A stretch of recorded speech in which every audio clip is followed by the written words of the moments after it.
Sveiki visi šį vakarą. Tie, kurie vasaros metu yra kartu su mumis, su šiuolaikinė psichoterapija ir šiandien su Benediktu Kaminsku.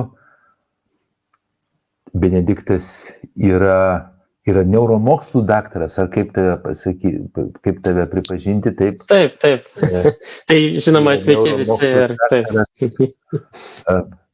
Kuris šiuo metu aktyviai pradeda darbuotis būtent praktinėje šiuolaikinėje psichoterapijoje ir pritaikyti pačius tokius naujausius ir šiuolaikiškiausius būdus, kartu išlaikydamas klasikinės kognityvinės elgesio terapijos tos principus.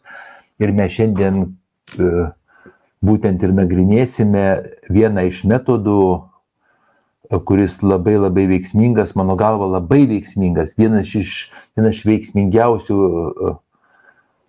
klasikinės psichoterapijos metodų, tai yra ekspozicija.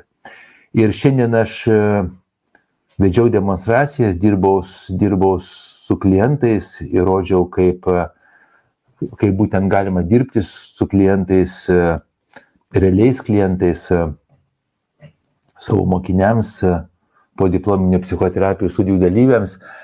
Ir baigęs vieną sesiją, aš tokią mintį pasakiau visiems, kad jeigu psichoterapija nekeičia gyvenimo, jinai nieko nėra verta. Būtent šiuolaikinė psichoterapija, jinai turi keisti gyvenimų žmonių ir tik tai tokia psichoterapija gali būti verta. Nekalbėti apie, o keisti gyvenimą. Nes vien tik tai pasikalbėjimas, jisai gyvenimo dažnai nekeičia, o kartais net įtvirtina tą buvusį mentalitetą, buvusį mąstymą, ir tas žmogus užsifiksuoja savo disfunkcijose. Tai ekspozicijos yra metodas, kuris keičia gyvenimą. Keičia gyvenimą per valandą. Net per valandą mes galim pakeisti labai daug.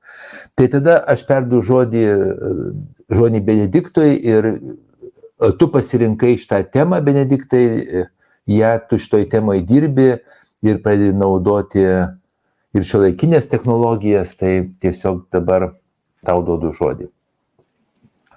Greitai. Ačiū labai, Juliau, už tokį pristatymą.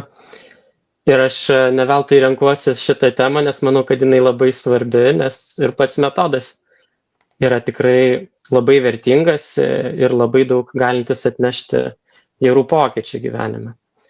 Ir apskritai, kas ta ekspozicija yra, galbūt tiesiog, kad jau apie ją kalbame, tai labai paprastai, taip tariant, tai yra toks sąmoningas, tikslingas susidūrimas su tuo, kas kelia nerimą arba baimę, arba taip pat galima net ir sakyti su pačiu nerimu ir baime, kad ir jį patį taip pat mokintis toleruoti, prisijaukinti. Na ir turbūt čia beveik folklorė yra toks pasakymas, kad būtent reikia susidurti su savo baime tam, kad ją įveikti. Bet kadangi tai yra metodas, ar ne, tai jisai turi vis dėlto ir tam tikrus savo dėsnius ir yra būtent sąmoningas ir tikslingas. Ir jisai man ypač aktualus, nes aš daugiau tai specializuojasi būtent nerimo sutrikimuose, obsesinėme kompulsinėme sutrikime.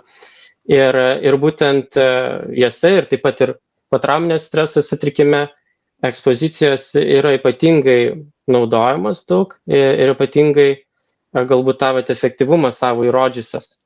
Ir jau ir mokslinėse tyrimuose, ir žinoma, klinikų praktikose mes tą matome. Tai lygiai taip pat ir savo praktikoje tą matau, kad tai yra veiksminga. O negi tokie tyrimai, kurie kaip ir lygina metodų efektyvumus ar visų jų psichoterapijų efektyvumus, rodo, kad vien jų ekspozicijos kaip tokios, jos yra beveik tiek pat veiksmingos kaip ir visas kognityvinės elgesio terapijos toks paketas, galima kaip sakyti, kurį ir kognityviniai metodai visokie, tai yra metodai, kurie galbūt yra apie mąstymo iškraipimų pastebėjimą ir atitaisimą galbūt tam tikrų taip pat mąstymo šališkumų. Ir čia reikia pabrėžti, aišku, būtent nerimo sutrikimuose, kad tai yra tas labai svarbus metodas. Ar ne? Ir galbūt kertinis metodas, net ir tokiuose šiuolaikinės psichoterapijos galbūt kryptise kaip kognityvinė elgesio terapija. Ir kaip galbūt ir nemažai klientų gal patyrė, ar šiaip žmonių, kurie turi sunkumus su nerimu ir baimėm, tas ir yra, kad dažnai mes, kai galbūt ir terapijos kabinete sėdime, galime kalbėti gan racionaliai ir atpažinti tam tikrus mąstymo, galbūt tas iškraipimus, kad galbūt katastrofizuojame, galbūt pervertiname tikimybę, ar mintis skaitame, ar kitaip, kaip ir padidinam tą grėsmę liktais, bet kai ateina nerimas ar baimė didesni, tai tokia beveik pakitusi sąmonės būsena kažkuria prasme ir būtent tuomet tas toks racionalus supratimas, jisai gerai yra, jisai padeda, bet jo kartais neužtenka tiesiog. Ir čia ekspozicijos kaip toks patyriminis metodas, jisai turi savo labai svarbią rolę, nes mūsų smegenims tuomet ir reikia tokio tiesioginio patyrimo, mokymosi apie tai, kad iš tiesų mes galime būti saugus toje situacijoje arba su tais kitais dalykais, kurie mums galbūt kelia tokį baimės ar nerimo jausmą. Tai mes naudodami šį metodą net galime būtent tiesiogiai perprogramuoti savo tam tikras smegenų jungtis.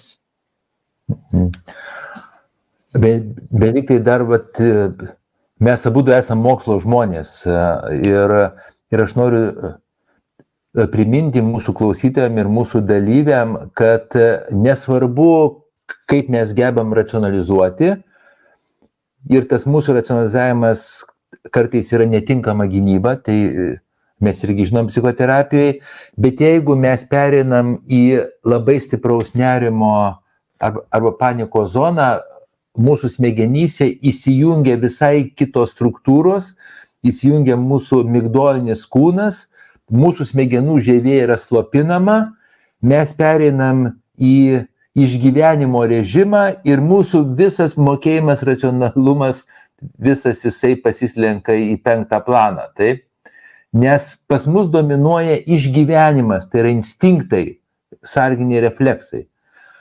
Tai vienas aspektas labai svarbus ir dėl to nepadeda tai. O kitas aspektas, bet dar tu apie tai greičiausiai šnekėsi, ekspozicijos metu mūsų smegenų, tas neuroplastiškumas ir visa kita, mūsų smegenys adaptuojasi prie grėsmingo mums stimulo ir mūsų smegenys išmoksta, galim sakyti, stabilizuoti savo veiklą ir nepereina į panikos zoną. Jos vis, tas pats stimulas mums duoda vis mažiau nerimo, nes vis mažiau įsijungia migdolinis kūnas ir kitos smegenų struktūros. Ir mūsų smegenims, mąstymo smegenims, mūsų frontaliniam, kaktiniam skiltim yra vietos tada pasireikšti ir tą mąstymui būti. Tai be ekspozicijos kartais neįmanoma išgydyti nerimo sutrikimų. Aš netaip sakyčiau, daugelio nerimo sutrikimų neįmanoma išgydyti. Specifinės fobijos neįmanoma, socialinės fobijos realiai neįmanoma, panikos sutrikimo irgi realiai neįmanoma išgydyti be šito, taip kad labai labai svarbus metodas. Tai dabar viskas vien tik tai tau vėl. Ja, ir labai sutinku, ar ne, ir kaip tik ir jau paminėjai tą migdolinį kūną, ar ne, kuris, turbūt vienas iš tų svarbiausių struktūrų, ar ne, susijusi būtent su baime, ypač, ar ne, nerimu, ir kuri iš tiesų per mūsų patirtis ir per galbūt kitas priežastis yra, kurios priverčia mūsų migdolinį kūną vėlgi padaryti tam tikras, galima taip sakyti, pavojaus jungtis, ar ne, kur gauname mes kažkokį, tarkim, turime šunų baimę, ar ne, galbūt, tarkim, per patirtis vaikystės kažkokias, galbūt mus vijosi, kažkada gal net įkando šuo, ir mes galbūt neturėjom gerų patirčių apie šunis, gal šeimoje neturėjome draugišką, tarkim, šuns ir pas mus susidarė, tarkim, tame migdole, kuris iš tiesų gal kaip žemės riešuto dydžio tokia sritis smegenų, ir susidarė jungtis. Ir dabar kaip signalizacija, kuri labai jautri yra ir kai tik tai mes galbūt kažkas prisvilo tiesiog keptuvėje, mums kaip signalizacija dabar viskas, kas susijęs su šunim, paleidžia, ar ne, mūsų tuos instinktus, pajungia tą kovok, bėk, sustink reakciją, kur mes ir pradedam ir fizinius pojūčius jausti, gal įsitempiam, gal širdis pradeda plakti stipriai, gal oro pradeda trūkti, nors iš tiesų mes ruošiamės kažkokiu būdu reaguoti, galbūt mintis pradeda suktis, būtent tokios, kurios susijusios su grėsme, galbūt apie tai, kaip užpuls mus, gal net vaizdiniai kyla, galbūt prisiminimai kyla iš praeitų patirčių, galbūt tas pats, aišku, nerimo, baimės jausmas yra ir atsiranda noras taip pat kažkokiu būdu reaguoti. Ir kaip reaguoti, tai apsisaugoti, žinoma, ir pagrindiniai būdai čia yra arba pabėgti iš situacijos, arba jos išvengti kažkokiu būdu, arba yra įvairių tokių kitų gynybinių ar net tokių saugumo, galbūt elgesių, jeigu taip galima pavadinti, kuriuos mes ir esame linkę daryti, kai atsiranda nerimas. Ir visi šie dalykai, žinoma, didina mūsų nerimą, baimę ir gali pereiti į panikos zoną, ar ne? Ir paskui, žinoma, jau ir ne pats stimulas galbūt gąsdina, bet ir tie vidiniai mūsų potyriai, tokie kaip tie fiziniai pojūčiai ir nemalonus, jie patys gali pradėti gąsdinti, žiūrim, kaip mes juos interpretuosim galbūt, kiek mes gebame jas toleruoti. O jeigu turime nerimo sutrikimą, tai yra tikėtina, kad mes turime ir šiek tiek padidintą jautrumą tokiems dalykams, kurie vyksta viduje esant nerimui ar baimiai. Tai ta signalizacija įsijungia, gąsdina ir pati signalizacija ir kaip jinai pasireiškia. Ir toliau žiūrint, kokia mūsų reakcija į tai, ir formuojasi toliau tos jungtis, ar ne, ir jos stiprėja galbūt. Ir būtent čia šitoj vietoj svarbi yra mūsų reakcija labai. Ir čia apie tos elgesius galbūt galėsi pakalbėti dar toliau, bet gal Juliau norėtumėt čia dar kažką pridėti. Tai mūsų smegenys nuolat mokosi. Jos nuolat mokosi, jos išmoksta visokių dalykų, tame tarpe mums nenaudingų dalykų. Kaip šauniai labai sakė Benediktas, pavyzdžiui, bijoti kažko tai, arba paskui, jeigu mes apie elgesį šnekam, vengti kažko tai.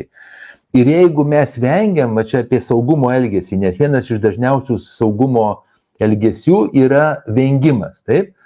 Tai jeigu mes vengiam, tai mūsų kompetencijos susitvarkyti su tuo iššūkiu, su tuo stimulu mažėja, blogėja ir mes daug daugiau bijom.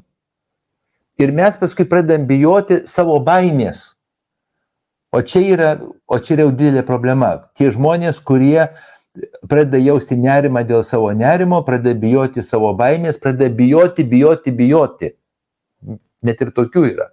Taip, tai tada vienintelis būdas su tai žmonėm yra geranoriškoj, labai šiltoj, šiuolaikinės psichoterapijos aplinkoj. Mes to žmonės pasigraduojam jų baimės, pasidarom ekspozicijos laiptus arba kopėčias, arba kaip mes norim. Ir mes jos smegenis, dabar išgirskite, apmokom nebijoti. Apmokom susitvarkyti su tuo iššūkiu laipsniškai, žingsnis po žingsnio. Mes nepanardinam, yra kita technika flūdingas arba panardinimas į baimę. Anksčiau vaikus taip mokydavo plaukti. Net žinau, kad mano žmona dėdė mokė plaukti, išmetė ežero viduryje ir kažkaip, nežinau, kaip tenais išplaukė, bet čia blogas metodas. Mes šito metodo nedarom. Bet mes laipsniškai žmogaus smegenys išmokom tvarkyti su tuo, ko žmogus bijo. Kaip